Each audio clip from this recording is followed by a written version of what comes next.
Chunki 45 yilda splashni asfalt birinchi marta bo'ldi. Undan oldin faqat yamalarda ko'tarilib ketaverardi.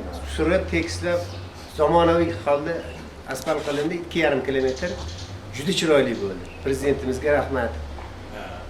Qolaversa bu yoqda tashabbus ko'rsatayotgan mutasaddi rahbarlarga ming rahmat.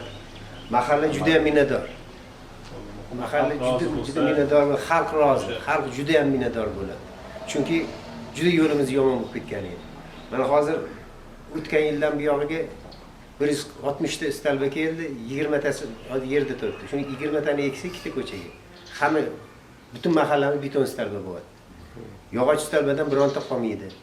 Sip kabel keldi 4 kilometr. Oldingidan qolib ketgani bor edi, shu turib og'ir hududga torttiruvdik. Hammasi sip kabel bo'lyapti. Xudo xolasa keyingi oyning boshlariga shahar miqyosiga kiradi ko'chamiz. Xudo xolasa. Ko'chalarimiz asfalt bo'ladi. Hokim buvaga ming rahmat. Bosh bo'lib so'rab istab hammasini